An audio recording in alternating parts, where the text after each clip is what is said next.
What's up guys, welcome to new Unreal Engine 5 tutorial. Today I'm going to show you how to make an insane third-person shooter game in literally a couple of minutes. It's going to be very easy to follow, so let's get started. Alright, so the first thing that we will need to kickstart our project will be this free asset pack on Fab. I will link the asset on the description, so you can just go to Fab and take a look. It will literally contain everything that we need to get started. A third-person movement, inventory, weapons that we can fire, cars, enemy AIs, and much more. It is insane. So you just go ahead and add this into your library so we can now go back into the Epic Games Launcher and get started. Okay, so in your Epic Games library, just make sure to refresh it and so on, and search for Visual Sandbox. And here it is. Let's go ahead and click Create Project. Then you're just putting a name, select a folder, and then let's hit Create. And once it has been created, let's just double click to open this up. Okay, and here we are in the initial map. Just go ahead and open up this folder, go to levels, and double click on the prototype city, because we will have a simple kind of custom map that we can test this on. So let's hit play and you can see everything that it has. Okay, so first of all, it has the movement. We got picking up weapons and an inventory that we can go ahead and interact with to equip the weapons. We have obviously the shooting mechanics, and then also we have vehicles, which is really cool with sounds. So we're gonna go into the city here, which obviously is just a default map, which we will change in a second. We can go into the enemies here, spark our car, hop off, and start.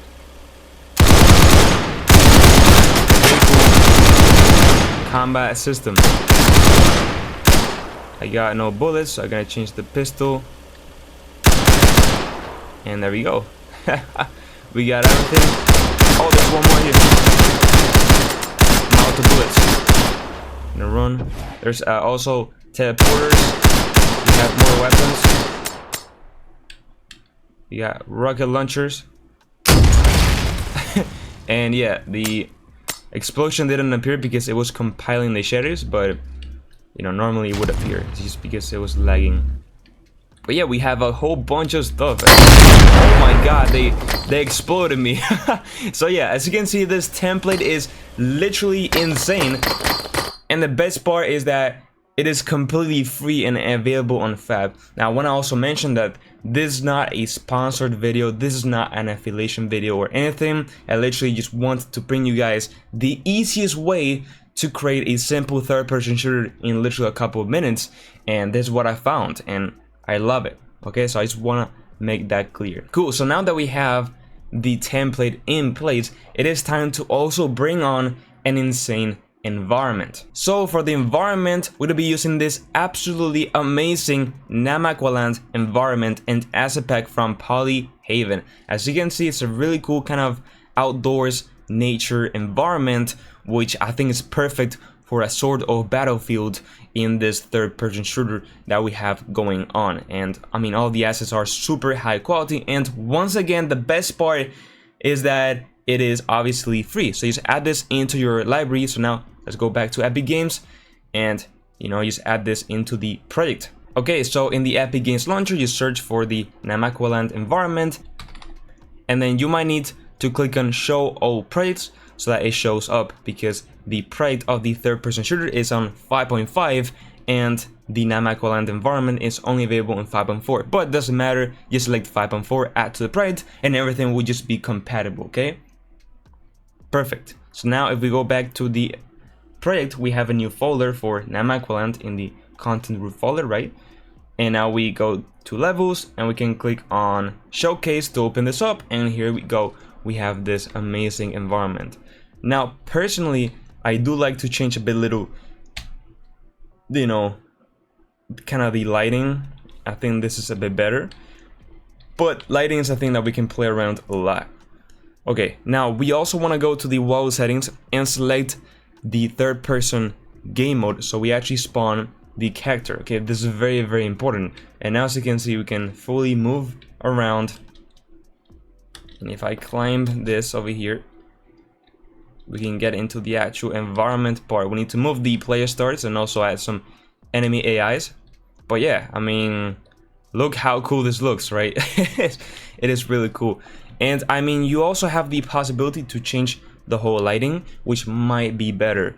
So if we go ahead and look at the outliner and go into the lighting folder, we can select from the directional light to the post process and also select all the lighting, so all this stuff, also the atmosphere, also the skylight, and then also the skybox.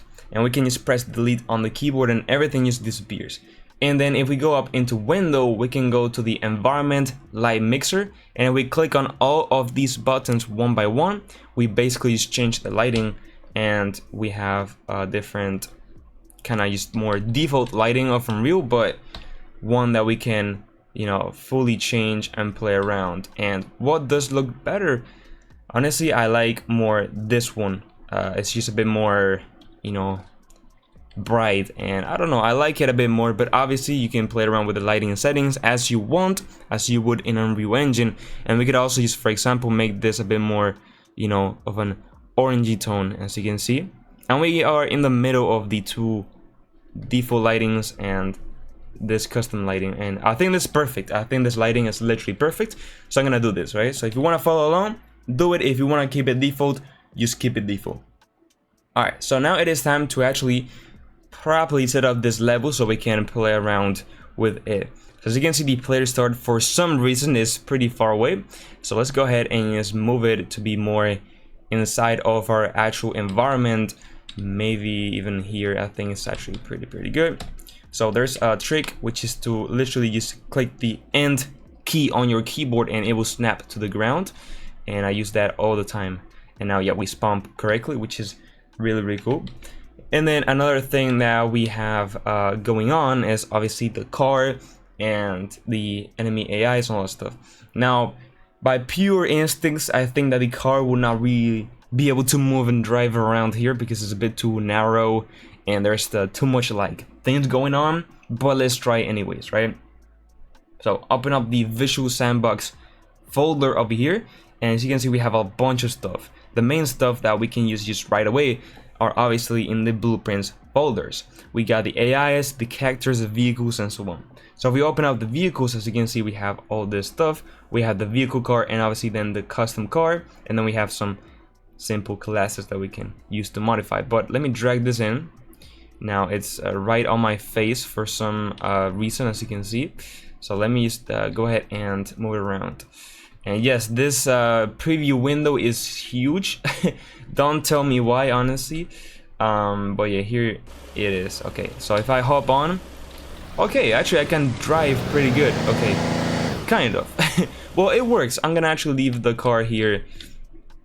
I think it's pretty decent. So let me just move it a bit more to the left. But yeah, also have this camera viewport so big because I'm, you know, going ahead and, you know, expanding the Unreal Engine editor view so you can see a bit clearly. But yeah, we have that going on. So now it is time to add some weapons and some AIs. So we go back to blueprints, we can see the AI folder, and we have some stuff. We have the shooter controller, which is where we have all the behavior tree with all these states. So this is basically the behavior tree of the AIs. As you can see, it's pretty simple. It's nothing crazy from another world. But then we also have the gun controllers, and then we have the common, which has more like decorators, tasks, and bot controllers, and a lot of stuff. So that's where you can play around with all of the AI stuff. But if we go to the character folder, this is where we actually find the actual enemy blueprint itself. So as you can see, we have a couple of stuff. We have guard and shooter character. So which one is the actual AI that shoots? Well, if we go back to the other prototype city level and we click on one of this, as you can see, these ones that are shooting us are the guards. So this is what we also want to use. And also another thing is that if we go here to the starting point, well, this is actually not a starting point, this is the starting point. We can see where the guns and everything are located. We press Ctrl B, and as you can see, they're under weapons and firearms. So we will use this also in a second. But with that said, let's go back to the showcase, which is where we have all the map. And then let's go ahead and actually start by dragging a weapon. So Visual Sandbox, Blueprints, Weapons, Firearms. We can literally just drag an assault rifle over here. And just put this over here. Then we might also want to add some other stuff. We have some interesting stuff here. Oh, this is pretty cool. We got also pickups. Yeah, so ammo, this is what I want. So we got for the rifle. In this case, we are indeed using the rifle. So let's add some bullets for the rifle. And then we also want to go back to the Blueprints Characters folder. And we want to go around up here and add the guards. Perfect. Now if we go to the details panel, you can see a lot of options for them, like the team index and the setup, but I think by default they should have a weapon. So let's just get started. And yes, they're already shooting me. So let me go ahead and equip this. And I can...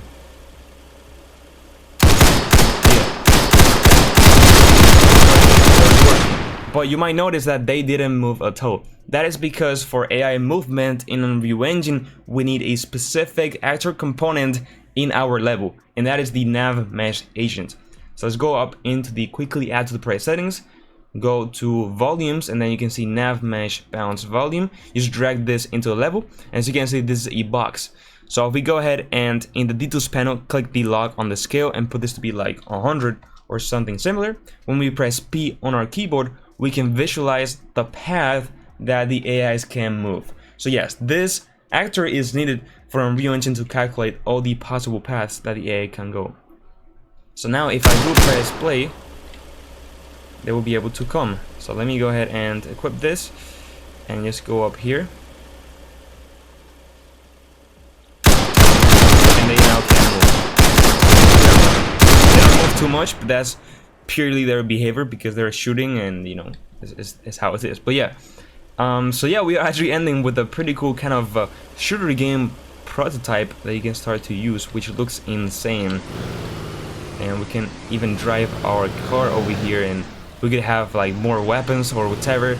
Obviously I'm just doing the real basics, so then you guys can go ahead and actually make this a full off game or whatever you want. But you know, in my case, I'm just teaching you the basics and just setting up a basic gameplay so you guys can expand on that. But if you are serious about learning and making your first game in Unreal Engine 5, join my Unreal Club. Inside, you will be able to download entire project files from my tutorials, enter private meetings and webinars with industry experts, access exclusive ebooks packed with the best tricks, get powerful asset frameworks to speed up your blueprints, and much more.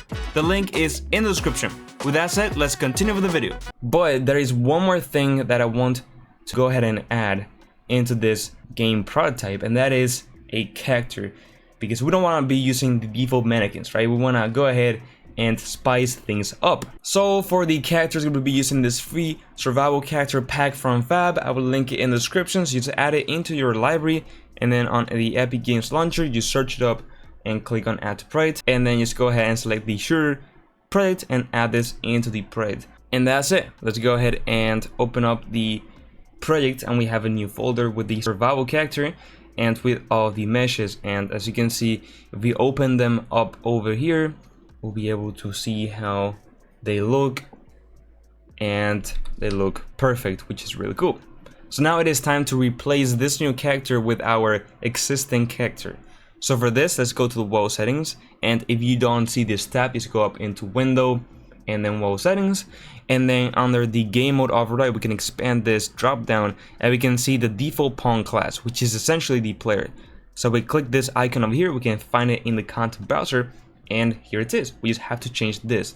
But to be a bit more organized and just good practice, let's right click on this blueprint and create a child, and this will now be the BP underscore third person underscore custom. And then this brand new blueprint, let's drag it and set this as the new default pawn class. Very important, do this, right? Now if we do this, we can open this up and we can just go to the mesh and change this to be the new survival character. Compile, save, press play, and boom, here it is. That's it. This is so cool, right? Now, there's one thing that happened, that the sockets broke. As you can see, the gun was in my feet. That is because the other skeleton mesh had specific sockets tailored for this. So as Control said, so go back to the, menu, and this will just fix this. As you can see, it's all good. I'm gonna do a little trick. What we're going to do is have the two skeleton meshes at the same time, but we are only gonna be rendering the new one. So let's add a new skeleton mesh and make sure that it's child of our existing mesh. And this will be just the, the character. Now the new character, which is a child, make sure, will be this, survival character. And what we're going to do is go to the construction script, drag the character, and do a set leader post component. This component, or more that component node, will allow us to go ahead and copy the animations from the menu to the new character. So let's now get the mesh and set that as the new leader pose. And if we compile, go back here, as you can see, it's literally copying and pasting the animations from the mesh to the character, which is what we want. But now we just want to go to the mesh, which is the menu, go to visibility and disable the visibility, but also go to this drop down and set refresh bones. And now if we do this, we can go ahead and pick up weapons, and it's correctly on our hand. Perfect. We just want to also do it with our enemies. So same exact approach. We want to go here, right click, create a child, and this would be guard underscore custom or something similar. In the mesh, just go to mesh, character, find it over here, go to this construction script, drag the character, set leader post component, and then just get the mesh, put this here, select the mesh, go to visibility, disable this, refresh bones, compile, and that's it. So now we go here. Oh, of course, we also have to go ahead and replace them, obviously. So drag them in, put them in the same position, and delete the other one. Very important, right? And now, if we go here, as you can see, we have the meshes. Perfect. So that's pretty much it. We have a complete game over here. One thing that you might notice is that the textures are not very good. Just go here to r.streaming.pool size and put like 10,000 exactly. And as you can see, the materials are correct. And going full screen, we have everything going on, which is perfect.